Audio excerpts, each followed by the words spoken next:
Buen día, mi nombre es Osmin Adolfo Olmedo Mejía y voy a hablar un poco sobre mi investigación de los Incoterms.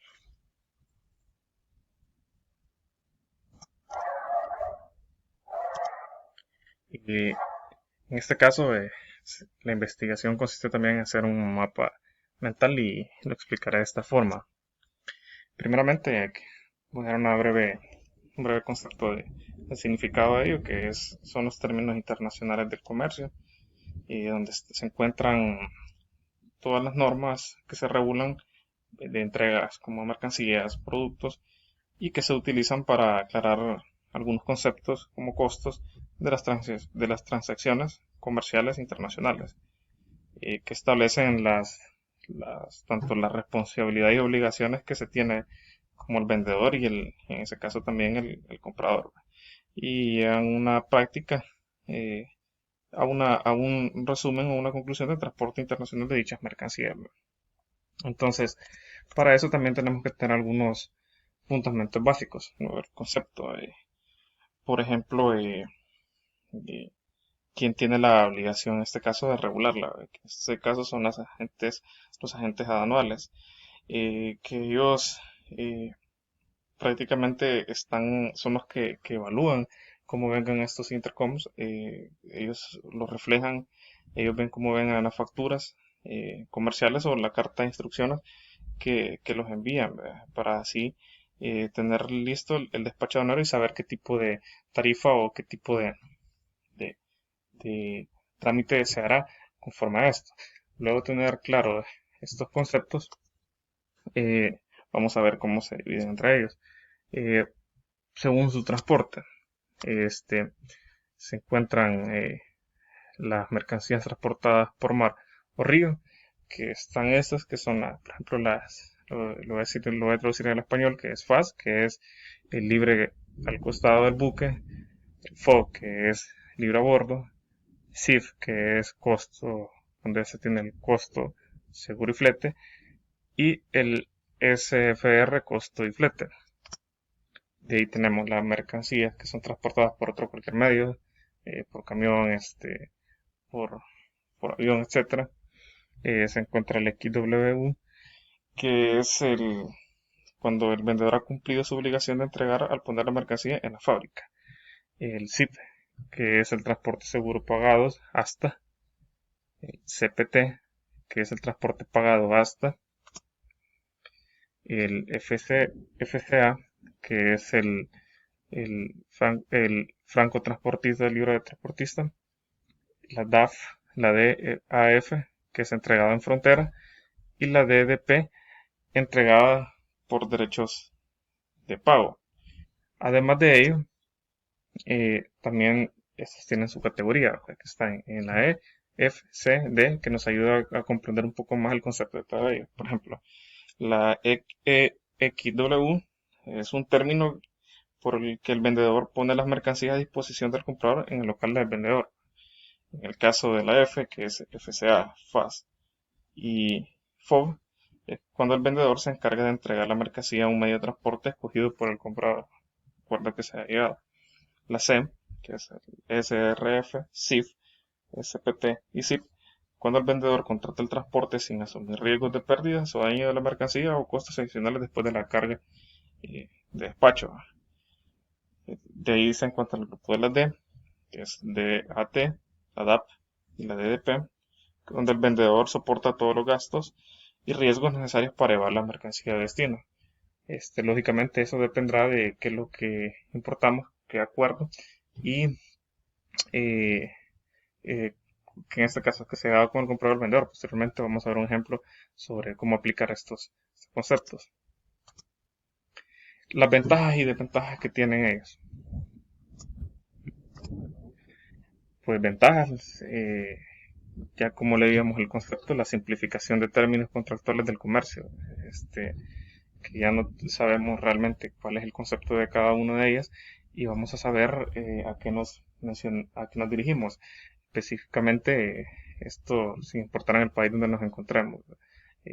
Si queremos exportar o importar de China, acá en Centroamérica, Estados Unidos, todos los países. Otra ventaja es que también encontramos una definición de responsabilidad entre las partes. Y siempre cuando se hacen este tipo de negociación, lo que, como decimos a lo buen salvadoreño, lo que siempre queremos es sacar más, ¿verdad?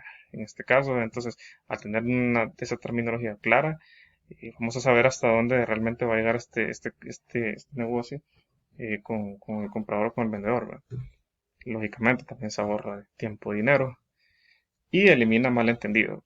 Que después, mira, yo te prometí esto, que lo otro, que de repente me subió el flete, que de repente más seguros, entonces no fue realmente el costo que vos me dijiste en el caso de compra-venta. Entonces, al tener estos conceptos claros, sabemos a qué nos vamos a dirigir y cuál puede ser nuestro, nuestra utilidad, que es lo que buscamos en nuestras empresas. Las desventajas, pues, que realmente esto no obliga y no son términos que obligan o que tengan delimitaciones y no definen forma de pago, tiempo de entrega, una serie de más de términos contractuales. Esto, como decía, son conceptos que al final tampoco es algo que se debe obligar al cliente, pero sin embargo son más ventajas que en sí desventajas las que ayudan con el Incoterms. Ahora bien, en El Salvador, ¿quién nos regula? Pues acá es la Autoridad de Dirección General de Aduanas, la DGA, y pues ellos realmente las funciones es, por ejemplo, unificar los criterios aduanales, lo que permite que todas las empresas tienen una misma forma de realizar los trámites, ¿verdad? Y también mejoran las presentaciones de servicios, también utilizan información de una sola fuente para los usuarios y otro que puede ser consultado también eh, por cualquier parte del mundo. Entonces, está bastante regularizado acá en el país y ellos son los que competen este, los perdón, Incoterms. Ahora bien, como lo implementamos, encontré este cuadro bastante interesante donde podemos ver hasta dónde podemos llegar. Por ejemplo, el FCA, o bueno, hablamos de extremos a extremos. El XW vemos que no existe una carga en camión, no incluye pago de tasa de exportación, no incluye transporte de exportación y así podemos sucesivamente ir evaluando que no tiene mayor, ¿cómo se llama? Como mayor compromiso. Como le decía, depende de la negociación. El DDP, que este sí vemos que se incluyen todo desde el carga del camión hasta el impuesto de importación, ¿verdad? Entonces, de las más comunes que se trabajan normalmente en la parte de contenedores, pues son SIF que, y FOB, que son los que podemos ir evaluando acá en el país, o depende del tipo de mercancía. Pequeño ejemplo acá de un caso, eh, por ejemplo, de juguetes, ¿verdad? Que aquí es una empresa que quiere importar 20 lotes y que se ha negociado a Incoterm SIF. Entonces, ¿qué es lo que tiene en este caso?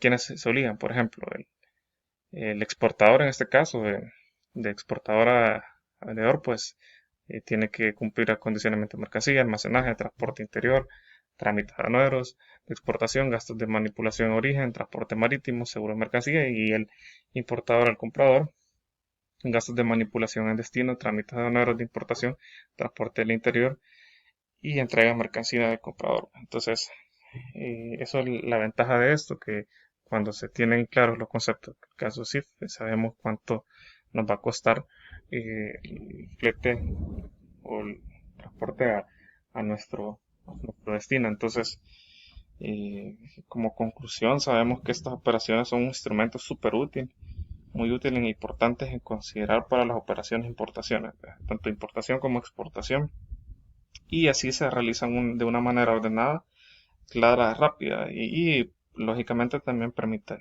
a las dos partes, tanto al comprador como al vendedor, entenderse y asumir así las obligaciones y responsabilidades.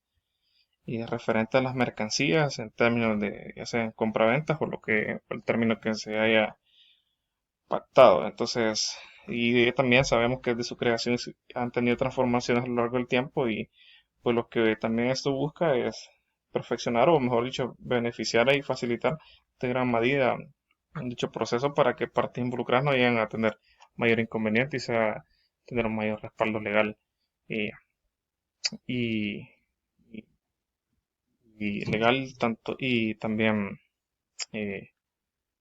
eh, para sentirse seguridad para hacer negocio. Entonces, esa ha sido parte de mi investigación. Gracias por la atención.